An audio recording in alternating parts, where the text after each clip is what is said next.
Dizem que a floresta guarda segredos que nenhum homem deveria descobrir. Eu mesmo nunca acreditei nessas histórias, até o dia em que trouxe para casa algo que não pertencia a este mundo. Não era um animal comum. Tinha dentes afiados, pele coberta por escamas e olhos que brilhavam como fogo na escuridão. Crescia rápido demais, e cada dia que passava, eu me perguntava se ainda tinha um companheiro, ou se estava alimentando o nascimento de um monstro. Eu o chamei de Dino, mas não era um apelido carinhoso. Era um aviso, porque dentro dele habitava algo muito mais antigo, mais selvagem, e muito mais perigoso do que eu poderia imaginar. Essa é a história que nunca contei a ninguém, mas que, em certas noites, ainda ecoa nas paredes da minha fazenda, como se ele nunca tivesse me deixado. Capítulo 1 – O descobrimento e o mistério. Eu nunca fui um homem de acreditar em histórias estranhas sobre a floresta. A Amazônia sempre me pareceu apenas um lugar vasto, cheio de vida, mas dominado por regras que qualquer homem prudente aprende a respeitar. E, ainda assim, naquele dia, encontrei algo que desafiou cada convicção que eu tinha. Estava andando por uma trilha isolada, longe das rotas que eu costumava percorrer para caçar. O sol começava a se esconder atrás das copas altas das árvores, e a luz dourada que atravessava a vegetação dava à floresta uma aparência quase mística. Foi então que percebi algo estranho no chão, semi-enterrado entre folhas úmidas e galhos quebrados. Um ovo. Mas não era um ovo comum. Ele tinha o tamanho de uma pequena melancia, a casca rugosa e de um tom acastanhado, quase camuflado pelo chão da floresta. Minha primeira reação foi de fascínio. Talvez seja de alguma ave gigante, pensei, lembrando de lendas de pterossauros ou aves raras que os cientistas registravam apenas em livros. Sem pensar duas vezes, coloquei o ovo cuidadosamente na mochila e segui de volta para casa, com o coração acelerado pela empolgação e pela curiosidade. Nos dias seguintes, cuidei dele como faria com qualquer cria delicada. Mantive o ovo aquecido, observei cada fissura que aparecia na casca e senti uma expectativa crescente que misturava medo e fascínio. E então aconteceu. Uma pequena rachadura se abriu, e, com um esforço silencioso, uma criatura emergiu. O que saiu daquele ovo não era uma ave. Não era nada que eu tivesse visto antes. Pequeno, mas já intimidador, estava coberto de escamas úmidas, seus dentes minúsculos e afiados brilhavam à luz, e seus olhos grandes e amarelados me fixavam com uma inteligência quase humana. Cada movimento era cauteloso, mas cheio de energia selvagem. Era um jovem espinossauro, mas ainda em crescimento, um ser que parecia ter saído diretamente de outra era, de um tempo antes dos homens. Batizei-o de Dino, não por afeto, mas como um lembrete constante do poder que ele carregava, mesmo naquele tamanho inicial. Nos primeiros dias, tentei alimentá-lo com carne que eu mesmo preparava, ratos, pedaços de galinha, qualquer coisa que ele aceitasse sem questionar. Mas logo percebi que Dino não queria apenas comida fácil. Ele queria caçar. Observava os ratos da fazenda com atenção quase predatória, e, quando tinha chance, se lançava sobre eles com uma rapidez e precisão que me deixavam perplexo. Essa foi a primeira vez que senti medo. Não um medo irracional, mas o tipo de apreensão que te faz perceber que o mundo tem regras que você não controla. Dino crescia rápido demais, cada dia mais alto, mais ágil, mais imponente. Seus movimentos tornavam-se mais confiantes, quase como se ele soubesse que não havia igual à sua volta. Ele não me via como amigo, pelo menos, não como eu gostaria. Eu percebia que eu era apenas a fonte de comida fácil, alguém que ele tolerava. Passei a estudar cada gesto, cada olhar. Seus olhos amarelados, quase hipnóticos, pareciam calcular cada risco e oportunidade. Às vezes, quando o sol se punha e a floresta ficava envolta em sombras longas e silenciosas, eu via observando o horizonte, as patas dianteiras segurando galhos ou folhas, o corpo erguido sobre as patas traseiras. Ele parecia curioso sobre tudo, mas também alheio às minhas tentativas de aproximação. Eu sabia que não poderia revelar a ninguém o que tinha ali. A humanidade não estava pronta para ver algo assim. E, mais do que isso, uma parte de mim temia que, se Dino fosse exposto, as consequências poderiam ser imprevisíveis. Então guardei o segredo, mantendo-o perto, mas sempre consciente de que aquele ser não pertencia àquele tempo, àquele mundo. Certa noite, percebi que ele já atingia quase 1,5 metros de altura. A visão de suas garras afiadas, dentes minúsculos e olhar penetrante me deu calafrios. Ainda assim, havia algo fascinante nele, uma beleza perigosa que me fazia sentir um misto de temor e admiração. Eu o via como um predador em miniatura, uma criatura que poderia facilmente dominar tudo ao seu redor se desejasse, mas que, naquele momento, estava sob minha vigilância. Foi ali que compreendi. Dino não seria apenas um animal de estimação. Ele era um mistério, uma força da natureza contida apenas pelo acaso e pela minha determinação. E, no silêncio da Amazônia, eu senti que havia dado início a algo que mudaria não apenas minha vida, mas a própria ordem daquilo que eu julgava conhecer. O capítulo 1 termina aqui com um ar de mistério e tensão crescente, deixando claro que Dino é uma criatura extraordinária e imprevisível, que o fazendeiro tentará entender, mas cujo instinto selvagem sempre representará um perigo velado. Capítulo 2. Convivência e perigo. O tempo passava rápido demais naquela parte da floresta, e Dino crescia ainda mais rápido do que eu podia imaginar. Agora já atingia quase 1,5 metro de altura, e cada gesto seu carregava força e agilidade impressionantes. Ele não se movia como um animal domesticado, movia-se como um predador nato, equilibrando-se sobre as patas traseiras com uma destreza surpreendente, usando as dianteiras para explorar, agarrar ou investigar qualquer objeto que despertasse sua curiosidade. Mesmo assim, algo estranho acontecia comigo. Eu sentia uma ligação silenciosa, uma espécie de respeito mútuo. Ele me tolerava, mas também me estudava, e eu me via tentando decifrar cada grunhido, cada olhar. Às vezes, quando a luz do sol atravessava as copas das árvores e iluminava seu corpo coberto de escamas, eu via a imponência de um predador pré-histórico e sentia um frio na espinha. Dino não era apenas selvagem, era uma criatura de outro tempo, e minha fazenda, meu lar, agora se tornava território compartilhado com algo que eu mal conseguia compreender. Tentei estabelecer regras, o estábulo seria seu espaço, e eu o alimentaria regularmente. Mas Dino tinha outras ideias. Ele queria caçar. Começou pelos ratos, depois pelas galinhas. No início, eu tentei conter meu receio com empolgação. Afinal, criar algo assim, ver sua inteligência e instinto, era fascinante. Mas, logo, percebi que não podia subestimá-lo. Cada ataque às galinhas era rápido, silencioso, quase cirúrgico, e havia algo nos seus olhos que me lembrava. Ele não era meu amigo, e não estava ali por afeição.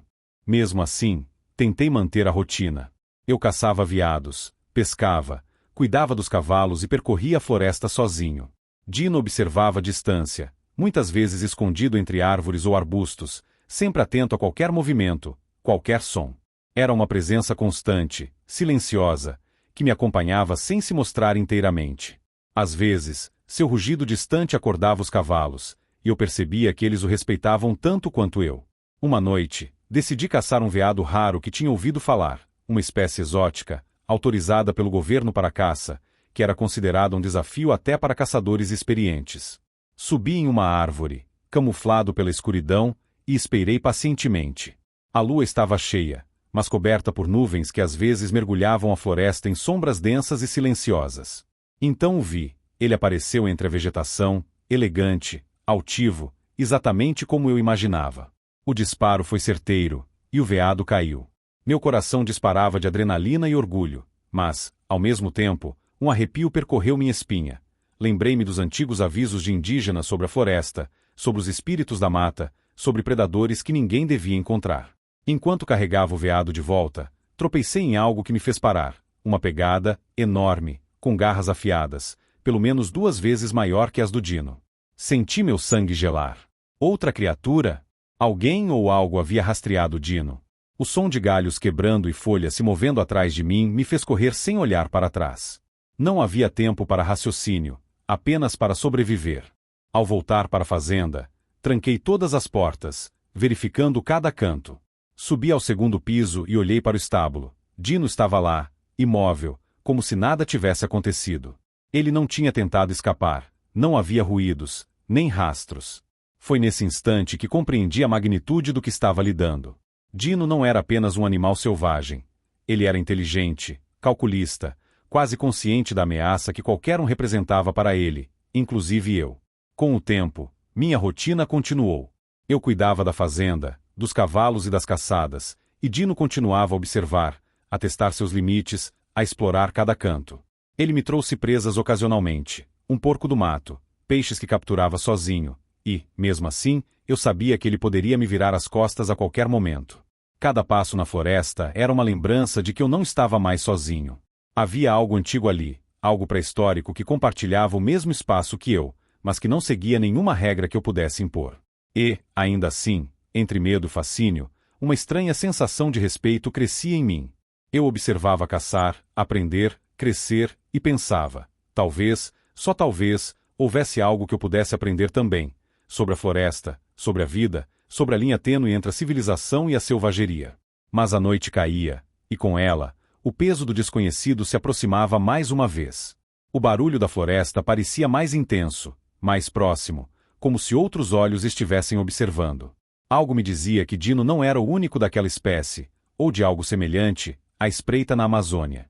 E essa percepção me fez compreender que, dali em diante, cada dia seria uma mistura de convivência, perigo e fascínio, onde cada decisão poderia mudar tudo. Capítulo 3 – Libertação e Desfecho. Os dias passavam, e Dino já não era mais o filhote que eu trouxera da Amazônia.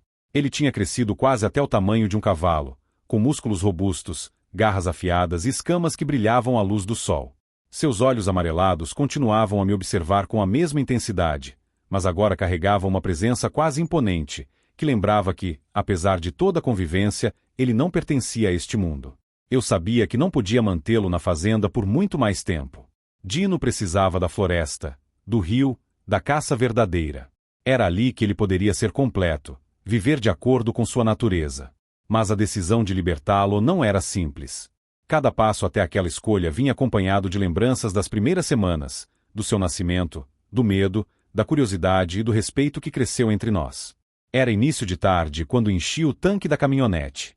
Cobri a jaula de transporte com pano grosso para proteger Dino dos olhares curiosos de quem eventualmente passasse na estrada de chão.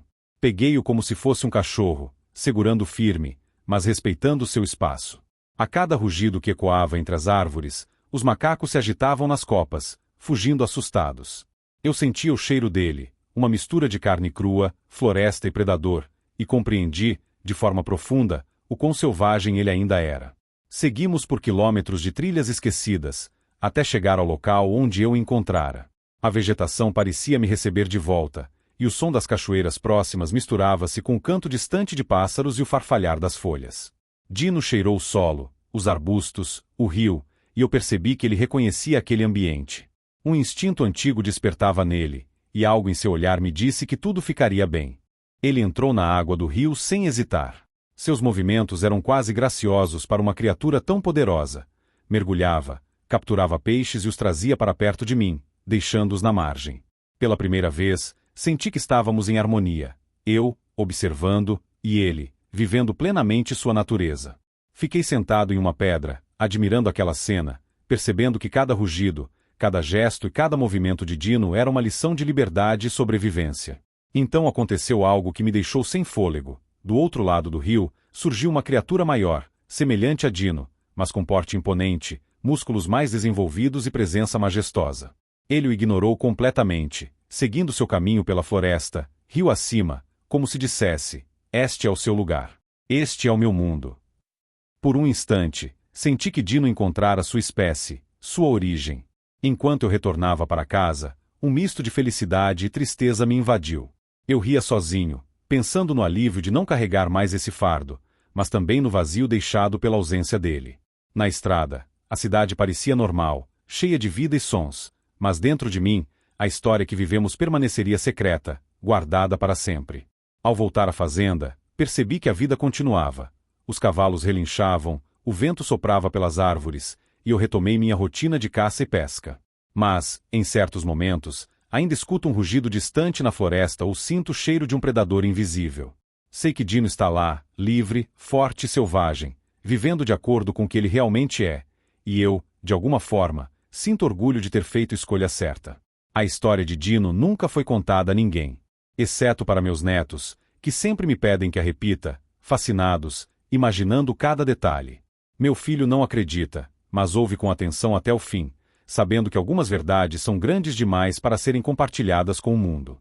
E assim permanece. Dino, a fera da Amazônia, um segredo antigo, intocado, selvagem e livre, marcado para sempre na memória de quem teve a coragem e a sorte de encontrá-lo. E é isso, pessoal. Espero que tenham gostado de acompanhar essa história incrível do Dino. Se você curtiu, não esquece de deixar o seu like, porque isso ajuda muito o canal a continuar trazendo histórias assim. E, claro, se ainda não é inscrito, se inscreva agora e ative o sininho para não perder nenhuma aventura nova. Prometo que tem muita coisa fascinante vindo por aí. Obrigado por assistir, e nos vemos no próximo vídeo.